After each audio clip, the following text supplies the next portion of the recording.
ಪ್ರತಿಪಕ್ಷ ನಾಯಕರು ಒಂದು ಮಾತಾಡ್ಲಿಕ್ಕೆ ಅವಕಾಶ ಕೊಡ್ತೇನೆ. ಒಂದ್ ಸೆಕೆಂಡ್ ಪ್ರತಿಪಕ್ಷ ನಾಯಕರೇ, ಒಂದ್ ಸೆಕೆಂಡ್. ಕೋಆಪರೇಟಿವ್ ಮಿನಿಸ್ಟರ್ ಹೇಳ್ತಾರಂತೆ. ಸನ್ಮಾನ್ಯ ಸಭಾಧ್ಯಕ್ಷರೇ, ನಮ್ಮ ಕಾನೂನು ಮಂತ್ರಿಗಳು ಒಂದನ್ನ ಅಮೆಂಡ್ಮೆಂಟ್ ಸೇರಿಸ್ಕೋಬೇಕು ಅಂತ ಹೇಳಿದ್ದಾರೆ. ಅದು ನಾನು ಫರ್ದರ್ ಸ್ಪಷ್ಟ ಮಾಡಬೇಕು ಅಂತ ಹೇಳಿ ಅದಕ್ಕೆ ಬೆಂಬಲವಾಗಿ ಈ ಕಲಂ 3 ಇದೆ, short title commencement and application.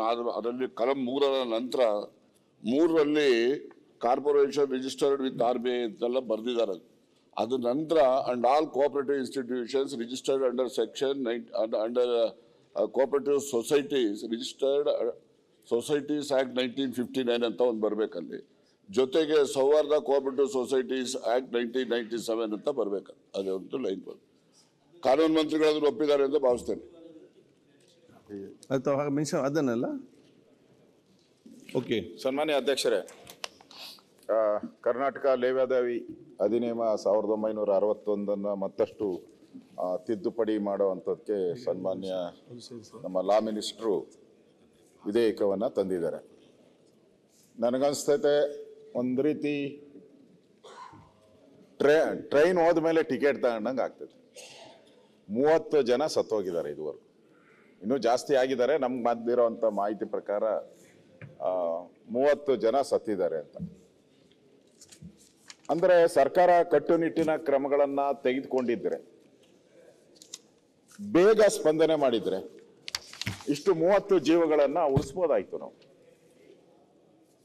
ಎಲ್ಲರೂ ಇವ್ರು ಯಾರೂ ಸಾಹುಕಾರಗಳಲ್ಲ, ಇವ್ರ್ಯಾರ ದೊಡ್ಡ ಇಂಡಸ್ಟ್ರೀಸು ಮಲ್ಯ ಈ ಥರದವರಲ್ಲ, ಎಲ್ಲ ಬಡವರೇ, ಎಲ್ಲರೂ ಬಡವರೇ, ದಿನನಿತ್ಯದ ಕೂಳಿಗಾಗಿ ಕೂಲಿ ಕೆಲಸ ಮಾಡುವಂಥ ಜನ.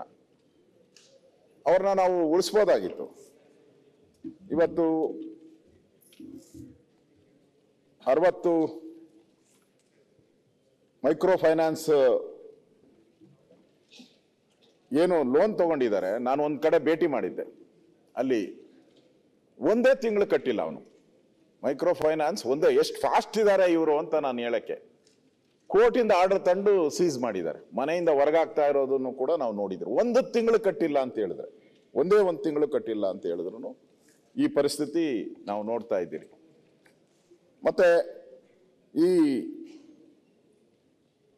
RBI ರೂಲ್ಸ್ ನೀವೇನು ಇವಾಗ ತಂದಿದ್ದೀರಾ, ಬೇರೆ ಬೇರೆ ರಾಜಣ್ಣ ಅವ್ರು ಹೇಳ್ದಂಗೆ ಬೇರೆ ಬೇರೆ ಕೋಆಪರೇಟಿವ್ ಸೊಸೈಟೀಸ್ ಇದೆ, ಬ್ಯಾಂಕ್ಗಳಿದೆ. ನಾಳೆ ಇದೇನಾನ ನೀವು ತಂದಿರೋ ಬಿಲ್ಲು ಕೋರ್ಟಲ್ಲಿ ಏನಾನ ವಜಾ ಆದತ್ತು ಅದನ್ನು ನೋಡ್ಕೊಳ್ಳಿ. RBI ರೂಲ್ಸ್ ಅನ್ನ ಫಾಲೋ ಮಾಡಿದ್ದೀರಾ, ಅದರಲ್ಲಿ ಏನ್ ಕಂಡೀಷನ್ಸ್ ಅವೆಲ್ಲ ನೋಡಿದ್ದೀರಾ, ಅದನ್ನು ಕೂಲಂಕುಷವಾಗಿ ಹೇಳಿ. ನನ್ನ ಹತ್ರ ಬಹಳ ಜನ ಬಂದಿದ್ರು, ಇದು ಇಲ್ಲೀಗಲ್ಲು, ಹಾಗೆ ಹೀಗೆ ಮಾಡಬಾರ್ದಾಗಿತ್ತು, ನಾವು ಸರಿಯಾಗಿ ಸಾಲ ಕೊಡ್ತಾ ಇದ್ದೀರಿ, ಅದಕ್ಕೂ ತೊಂದರೆ ಆಗುತ್ತೆ ಅಂತಾನು ಬಂದಿದ್ರು. ನಾನು ಅವ್ರಿಗೆ ವಾಪಸ್ ಕಳಿಸಿದ್ದೀನಿ. ನಾನು ಅದರಿಂದ RBI ರೂಲ್ಸು ಇದರಿಂದ ವೈಲೇಟ್ ಆಗುತ್ತಾನೋ ಅಂತಾನು ನೋಡ್ಕೊಳ್ಳಿ. ತಾವು ಹೇಳ್ದಂಗೆ ನಾನು ಮಂಡ್ಯದಲ್ಲೂ ಹೋಗಿದ್ದೆ. ನಾನು ನಿಮ್ಮ ಯಾವ ಮಂತ್ರಿಗಳು ಹೋಗಿರಲಿಲ್ಲ. ಈ ಎಲ್ಲ ಘಟನೆ ಆದಾಗ ಯಾವ ಮಂತ್ರಿನೂ ಎಲ್ಲೂ ವಿಸಿಟ್ ಮಾಡ್ದಂಗೆ ನನಗೇನೋ, ನಾನಂತೂ ನೋಡಲಿಲ್ಲ. ಮಧ್ಯೆ ಮಂಡ್ಯದಲ್ಲಾದಂಥ ಘಟನೆ, ಅಲ್ಲಿ ಆ ಪೊಲೀಸರೇ ಎಳೆದು ಆಚೆ ಹಾಕ್ತಾರೆ ಆ ತಾಯಿನ. ಅಂಗನವಾಡಿಯಲ್ಲಿ ಕೆಲಸ ಮಾಡ್ತಾಳೆ ಅವಳು. ಪೊಲೀಸರು ಈ ಕೋರ್ಟಿಂದ ಆರ್ಡರ್ ತಗೊಂಡೋಗಿ ಪೊಲೀಸರು ಹಿಡಿದು ಆಚೆ ಹಾಕ್ತಾರೆ. ಆ ತಾಯಿ ಹೇಳ್ತಾಳೆ, ನಮ್ಮ ಮಗು ಹಾಲು ಕುಡಿಸ್ಬಿಟ್ಟು ನಾನು ಆಚೆ ಬರ್ತೀನಿ ಅಂತ. ಅಲ್ಲೂ ಬಿಡಲ್ಲ.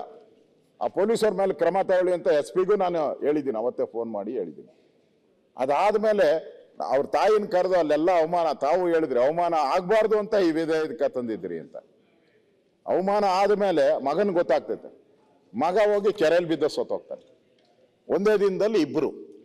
ತಾಯಿ ಒಂದಿನ ಸಾಯ್ತಾಳೆ, ಸಂಜೆ ತಾಯಿ ಸತ್ಲು ಅಂತೇಳಿ ಆತ್ಮಹತ್ಯೆ ಮಾಡ್ಕೊಂಡ್ಲು ಅಂತೇಳಿ ಮಗ ಹೋಗಿ ಕೆರೆಯಲ್ಲಿ ಬಿದ್ದೋ ಸತ್ತೋಗ್ತಾರೆ. 2 ಒಂದೇ ಮಂಡ್ಯದಲ್ಲಿ ನಡೆದಂಥ ಘಟನೆ ನಮ್ಮ ಕಣ್ಣು ಮುಂದೆ ಇದೆ. ಅದರಿಂದ ಇವರು ಸಾಮಾನ್ಯ ಜನ ತಾವು ತಿಳ್ಕೊಂಡಿದ್ರೆ ಈ ಬಿಲ್ ತಂದ ತಕ್ಷಣ ಏನೋ ದೊಡ್ಡ ಪರಿವರ್ತನೆ ಆಗುತ್ತೆ ಅಂತ. ನನಗೇನೋ ಹಂಗನ್ಸಲ್ಲ. ನೀವು ಬಿಲ್ ತಂದ ಮೇಲೂ ಸತ್ತಿದ್ದಾರೆ. ನೀವು ಬಿಲ್ ತಂದ್ಮೇಲೆ ಆಯ್ತು, ನಮ್ಮ ಮಾಹಿತಿ ಪ್ರಕಾರ 2 ಸತ್ತಿದ್ದಾರೆ ಅಂತ ಮಂಡ್ಯದಲ್ಲಿ. ನೀವು ಒಬ್ಬರೇ ಅಂತ ಹೇಳ್ತೀರ. ಬಿಲ್ ತರೋದಲ್ಲ ಇಂಪಾರ್ಟೆಂಟ್ ಪಾಟೀಲ್ರೆ, ಹೇಗೆ ಅದನ್ನ ನೀವು ಇಂಪ್ಲಿಮೆಂಟ್ ಮಾಡ್ತೀರಾ ಅಂತ. ಇರೋ ಕಾನೂನಲ್ಲೇ ಬಡಿಬೋದಾಯ್ತು ಅವ್ರನ್ನೆಲ್ಲರೂ. ಒಬ್ಬರನ್ನ ನೀವು ಇಷ್ಟ ಆಗಿದೆಯಲ್ಲ, ಈಗ ಬಿಲ್ ಬಂದಿದೆ, ಓಕೆ, ನಾವೇನು ವಿರೋಧ ಮಾಡಲ್ಲ. ಬಿಲ್ ಬಂದಿದೆ, ಓಕೆ. ನೀವು ಇರೋ ಒಬ್ಬ ಈ ಥರದ್ದಾಗಿದೆಯಲ್ಲ, 30 ಜನ ಸತ್ತಿದಾರಲ್ಲ, ಯಾರನ್ನಾದ್ರೂ ಒಬ್ಬ ಫೈನಾನ್ಸರ್ನ ಜೈಲ್ಗೆ ಹಾಕಿದ್ದೀರಾ? ಪೊಲೀಸ್ ಸ್ಟೇಷನಲ್ಲಿ ಕರೆದು ಕೂತಿರ್ಸಿದ್ದೀರಾ? ಏನೂ ಇಲ್ಲ, ಏನೂ ಆಗಿಲ್ಲ. ಒಬ್ಬರು ಜೈಲ್ಗೆ ಹೋಗಿಲ್ಲ, ಒಬ್ಬರು ಪೊಲೀಸ್ ಸ್ಟೇಷನ್ಗೆ ಹೋಗಿಲ್ಲ. ಸರ್ ನಮ್ ಅಂದ್ರೆ ಮೆಸೇಜ್ ಏನು ಕೊಡ್ತಾ ಇದ್ದೀರಿ ನಾವು?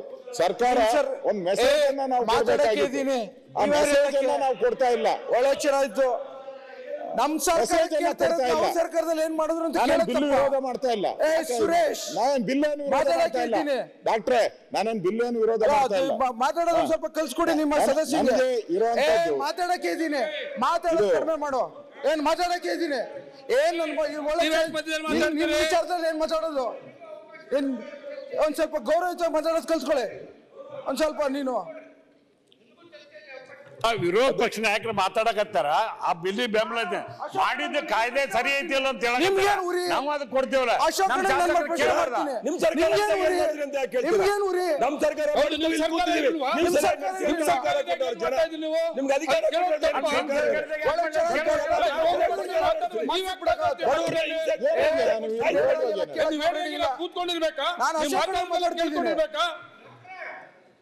ಒಳ್ಳೆ ಬಿಲ್ ತಂದಾರ, ಅದ್ರ ಬಗ್ಗೆ ಡಿಬೇಟ್ ನಡೀತಾ ಇದೆ, ಕೂತ್ ಕೇಳಿ, ಏನ್ ತೊಂದ್ರೆ ಇಲ್ಲ. ಸನ್ಮಾನ್ಯ ಅಧ್ಯಕ್ಷರೇ, ನಮ್ಮ ಆಡಳಿತ ಪಕ್ಷದ ಗೌರವಾನ್ವಿತ ಸದಸ್ಯರು ಬಿಲ್ ಮೇಲೆ ಇದೆಲ್ಲ ಯಾಕೆ ಮಾತಾಡಬೇಕು ಅನ್ನೋದು ಅವರ ಅಭಿಪ್ರಾಯ.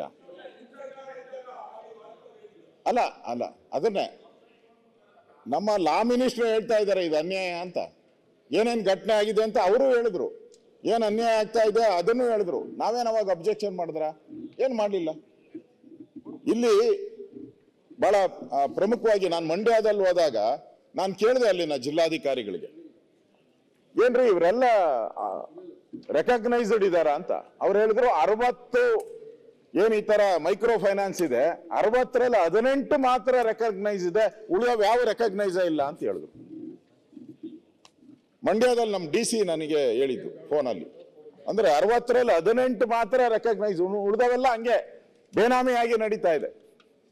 ಅಂದ್ರೆ ಅಲ್ಲಿನ ಪೊಲೀಸಿನ ಆಡಳಿತ ಹೆಂಗ್ ವ್ಯವಸ್ಥೆ ಇದೆ, ಪೊಲೀಸರು ಏನ್ ಮಾಡ್ತಾ ಇದ್ದಾರೆ, DC ಏನ್ ಮಾಡ್ತಾ ಇದ್ದಾರೆ, ಇರೋ ಕಾನೂನಲ್ಲೇ ಬಡಿಬೋದಾಯ್ತಲ್ಲ. ಹಿಂದೆ ಯಾಕಾಗ್ಲಿಲ್ಲ ಇದು ಕೇಳಿದ್ರು. ಹಿಂದೆನೂ ಇತ್ತು ಅಂತ, ಹಿಂದೆ ಯಾಕಾಗ್ಲಿಲ್ಲ ಈ ತರ ಸಾವು ನೋವುಗಳು, ಇವಾಗ ಯಾಕೆ ಆಗ್ತಾ ಇದೆ ಒಂದೇ ಸರಿ ಒಂಥರ ಏಕಾಏಕಿ ಮೈಕ್ರೋ ಫೈನಾನ್ಸ್ ಇಂದ?